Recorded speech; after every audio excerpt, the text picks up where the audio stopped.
দুই ধান ক্ষেতের মাঝখান দিয়ে হাঁটতেছে, এই পাশের ধান ক্ষেতের ধানও পাকা, এই পাশের ধানও পাকা, মাঝখান দিয়ে আপনি হাঁটতে লাগলেন। আইলটা চিকুন, ওই চিকুন আইল দিয়ে হাঁটতে হাঁটতে আপনি যখন ধান ক্ষেত পেরিয়ে ওই পাশে চলে গেলেন, আপনার জামার মধ্যে 10-12টা ধান লাগবে কি লাগবে না? মুফতি সাহেবকে ফোন দিলেন, হুজুর আরেকজনের জমিনের ধান আমার জামার মধ্যে লাগছে, এটা হালাল না হারাম? আরেকজনের অধিকার নষ্ট করলাম কিনা?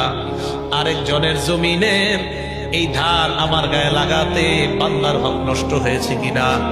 মুফতি সাহেব ফতোয়া দিবে, না না, এটা কোনো সমস্যা নাই, আইল দিয়ে হাঁটলে এরকম 2-4টা ধান আপনার গায়ে লাগতেই পারে। ফতোয়া দিবে, সমস্যা নাই। কারণ আমি কি বলি দেখেন, আমি বলি আপনি এই আইল দিয়ে হাইটেনি না, তখন আপনার ফতুয়া জিজ্ঞাসার দরকার নেই। আপনি এই দুই ক্ষেতের মাঝখান দিয়ে হাঁটছেন বলেই তো ফতুয়া জিজ্ঞাসা করলেন। ফতুয়া তখন মানুষের দরকার হয় যখন মানুষ সন্দেহে পড়ে।